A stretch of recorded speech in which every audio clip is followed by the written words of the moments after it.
অনেকেই জানতে চেয়েছেন আসলে দই বড়াটা কিভাবে বানায়। তো তাদের জন্য আসলে আমি রেসিপিটা আর কি করে রেখেছিলাম। যখন আমার শাশুড়ি এটা বানায় তখন আমি একটু একটু করে ক্লিপ নিয়ে রেখেছিলাম। আর সরি, আমার বয়সটা একটু ভারী লাগছে, কারণ হচ্ছে ঠান্ডা সর্দি। তো চলুন আমরা মূল রেসিপিতে চলে যাই।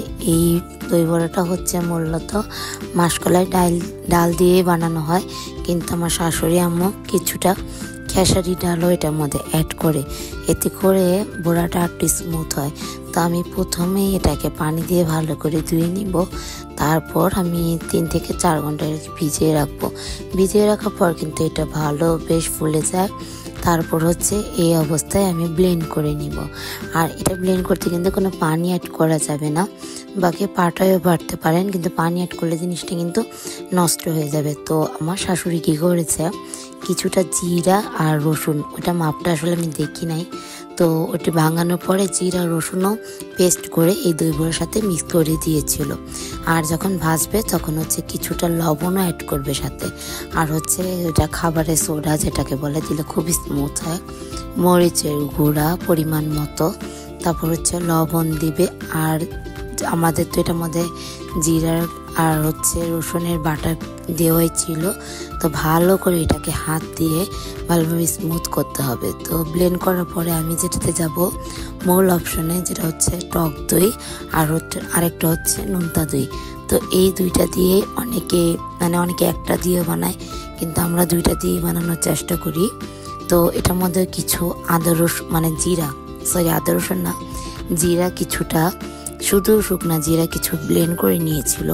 আর হচ্ছে এখানে বিট লবণটা একটু ধুয়ে নিচ্ছে, কারণ অনেক সময় বালি থাকে।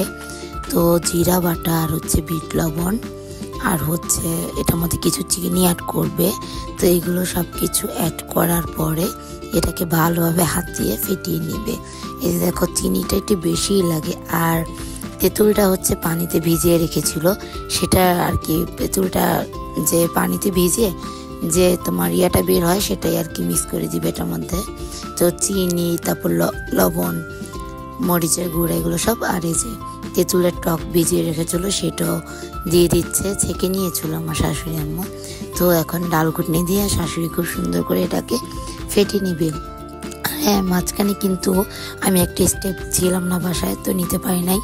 বড়াগুলো ভাজার পর খুব সুন্দর করে ফোটানো গরম পানিতে 5 থেকে 7 মিনিট রেখে সাথে সাথে উঠিয়ে ফেলে এক একটা বড়া হাত দিয়ে চেপে হচ্ছে দইগুলোতে দিতে হয়। তো আমি দইগুলো রেডি করে রেখে দিয়েছি। তারপর হচ্ছে যে শাশুড়ি এখন বড়াগুলো ভাজবে। তো এই তো বড়াগুলোরও ভাজার খুব সুন্দর প্রসেসিং আছে, না হলে তো লেগে যাবে। চামচের মধ্যে পানি দিয়ে তারপর হচ্ছে বড়াগুলো ভাজতে হয়, না হলে বড়াটা আর কি উঠতে চায় না। তো যাই হোক, এই যে আমার শাশুড়ি খুব সুন্দর করে বড়াগুলো ভেজে নিচ্ছে। আর এগুলো ভাজার পর সবগুলো গরম পানিতে দিবে।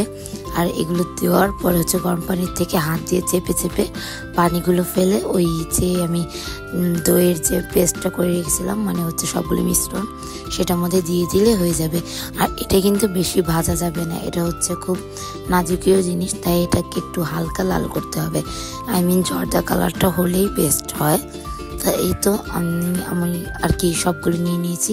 তারপর আমি ওই স্টেপটাতে ছিলাম না। যাই হোক, তোমাদের সাথে এটাই বলতেছি যে এটা আসলে আমি আর কিছু কাজই নেই। এটা পানির থেকে উঠিয়ে হাত দিয়ে চেপে পানিগুলো ফেলে দইতে দিয়ে দিলে, তারপর সারা রাত ভিজিয়ে রাখলে বা ফ্রিজে রাখলে সুন্দর মতো এটা ফুলে যাবে। আর উপরে দেয় হচ্ছে মরিচ, ধইনা, এগুলো গুঁড়া করে, তারপর উপরে এগুলো কিছুটা দিয়ে দেয়। তো ওই উপরে গুঁড়াটা আসলে আমার মনে নেই কি দেয়। তো এই তো এত টেস্টটা কি বলবো, এটা যারা একমাত্র খায় তারাই বলতে পারবে। আজকে ভিডিও এই পর্যন্তই।